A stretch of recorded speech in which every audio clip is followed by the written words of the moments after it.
Alright everybody, welcome back to Thoroughly Entertained. This week, everywhere you look, there's spies. First, we're going to be reviewing Zero Dark 30, then FX's new show, The Americans, and then my sister's going to tell me what she thought about The Night Circus, followed by my review of Paramore's new single, Now.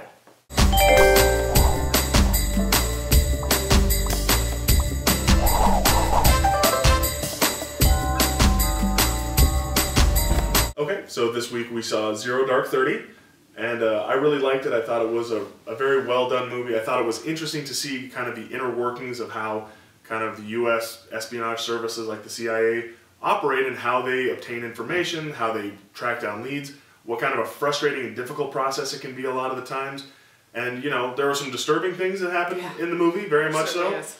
But, you know, overall I thought it was really well done. Catherine Bigelow kind of has a flair for taking things that are kind of hard to watch, like she did with The Hurt Locker, and making them interesting and gripping and kind of drawing you into a story, even though you have kind of an idea how the story's going to go. Yeah, this movie is an unflinching look at the back scenes of American espionage and spies, and it is not pretty at all. And there's nothing like romantic, and sometimes in television shows that are about spies, it makes it look like they find out the information really quick and they take action on it. But our title character, Maya, who's played by Jessica Chastain, spends 12 years doing one thing, trying to find Osama bin Laden and tracking down essentially one courier that they believe is his most trusted advisor or connection to Osama bin Laden.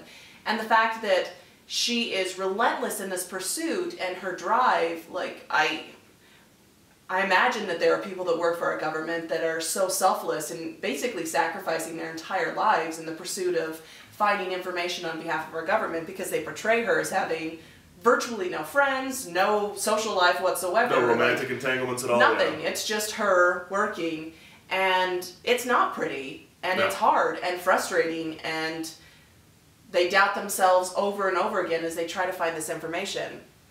I will say this movie is not for everyone. Yeah. You know, it depicts torture, it depicts violence, it depicts, you know, it's not a romantic tale at all in how things go down. But it is very well done. It is so gripping and compelling and horrifying all at the same time. Yeah. And one of the things that the critics said about this movie is they think it glorifies torture. Because they do show some extended torture sequences in the movie. Again, like the rest of the movie, they do not look away from the most terrible and disturbing things about it.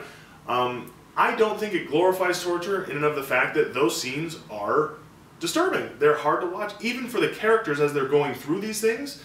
Like Jessica Chastain's character, the very first time she watches an enhanced interrogation, as they like to call it, you can tell it visibly shakes her. Right. It doesn't weaken her resolve to continue the work, but you can see that she's uncomfortable by watching a man be degraded and hurt and punished, and those things are difficult for the viewer of this film to see as well. And I think as attitudes towards these types of things start to change, I think now the U.S. I think now the general populace is very anti-torture, whereas maybe 10 years ago you couldn't have said that same thing. It's a good thing to be able to see this and to see, yes, this is how disturbing and rough and gritty this type of thing is. Right. I think the larger impact of a movie like this is the conversation that it, I think, leads moviegoers to start to question, like, how much violence. I mean, this was the most expensive and the longest manhunt in the history of the world. Right. And, you know, billions of dollars were spent trying to track down Osama bin Laden, who, for all intents and purposes, they find out later, he'd been living in the same home for more than 5 years, hadn't left at all. Like, he had not been moving around, he wasn't hiding in caves. And I think how much violence and money is necessary to protect our safety. I mean, thousands of American soldiers have died in the war in Afghanistan and Iraq that were the subsequent events of 9/11. The CIA operatives that were killed trying to find information to hunt him down. Like I said, the billions of dollars. Was it worth it? Was it worth it to take down one guy? Lead into we're on a theme today with spies and everything, and that is FX's new show, The Americans. And this is centered in 1981, Reagan-era administration, and it's about two KGB operatives. Really, they're a sleeper cell. A sleeper cell that are, for all intents and purposes, I don't think they're actually married, but they live as a married American couple, have 2 children, but are secretly trying to subvert the American government for Russia. And the compelling, interesting thing about this show is that you really feel and want them to be successful, even though their success would be the weakening of the United States. Yeah, and the 2 leads in this show are Kerry Russell, who a lot of people know from Felicity, but who I really think kind of was able to take a turn in her career when she did I believe the 3rd Mission Impossible movie, where she does a lot of action sequences at the beginning and really kind of showed a different edge to her personality than people had ever seen before. And then, so she plays Elizabeth Jennings, and her husband is Philip Jennings, is played by Matthew Rhys, and both actors do an amazing job on this show, like really a spectacular job. But I think Matthew Rhys is brilliant. He is the absolute standout of the show for me because they have an interesting relationship, the 2 of them. Again, they have been living as a married couple for 15 years. They have biological children together who don't know that they're spies. Right. But more than anything else, Kerry Russell's focus is on, the mission, working for the government, Mother Russia, accomplishing what needs to be accomplished. Whereas Matthew Rhys' character, Philip, you see him starting to weaken in his resolve for the espionage part of it. Right. And you can see that he is more and more committed to the family that has been created, whether it's artificially or not, that the family has now become the most important thing in his life. He absolutely loves them. He cherishes his family. And he says that in the very first episode. My family comes first now. Right.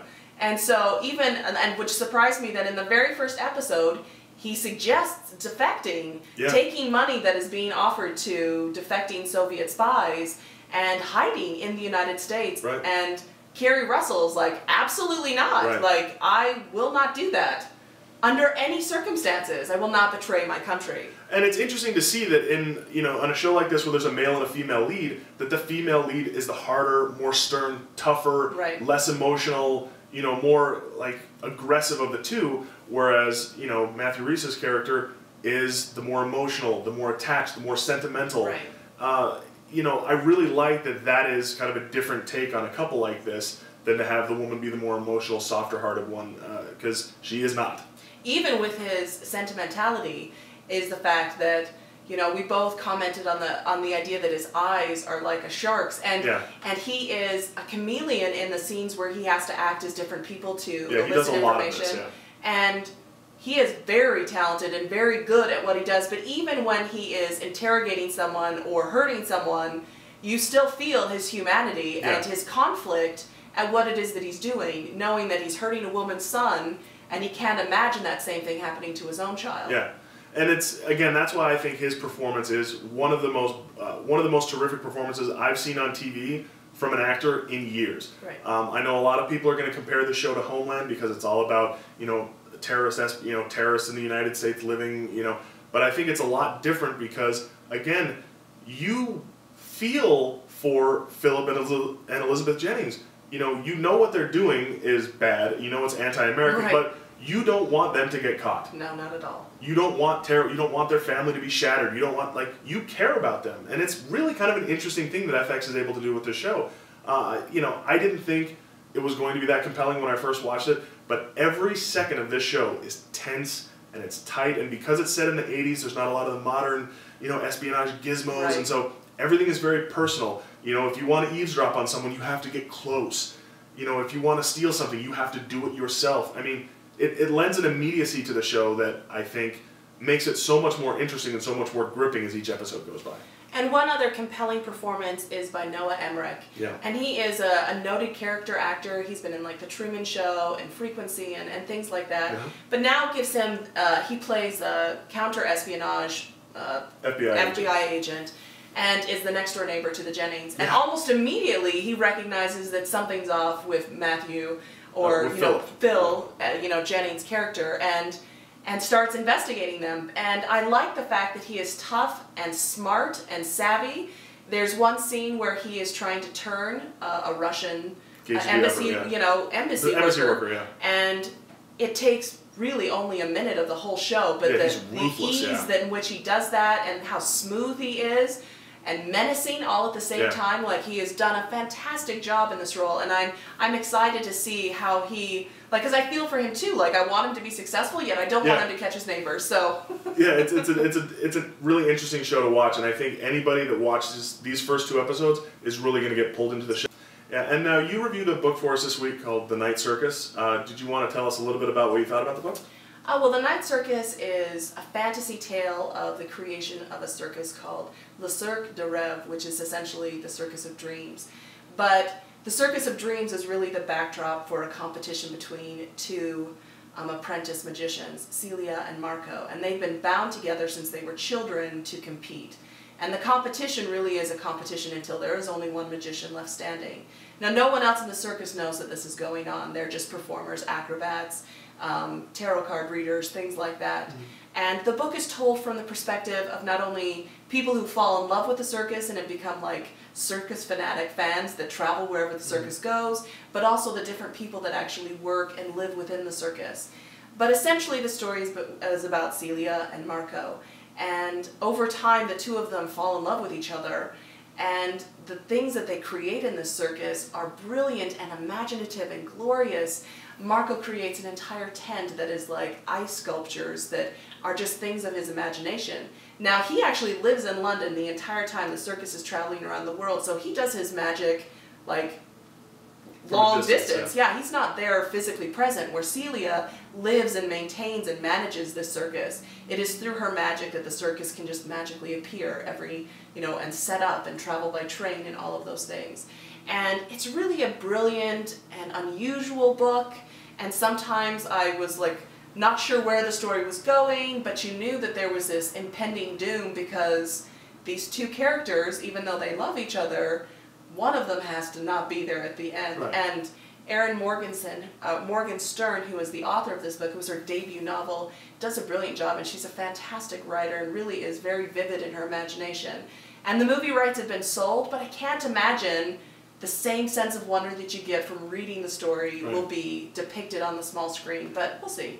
Well, it sounds terrific. I'm actually planning on reading that. It's one of the books coming up next on my list to read. Lastly, this week I reviewed the new single Now by Paramore. Right. And I'm a big Paramore fan. I always have been.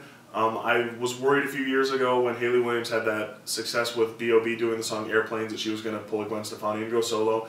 But it's nice to see that they're still united as a band and doing original music. And Now is a great example of what is right about Paramore. When Paramore is at its best, there is driving guitars, there's gritty feedback to the sound, it's not too polished, it's not too overproduced, and Hayley Williams' voice is just built for this kind of pop punk rock music. Right.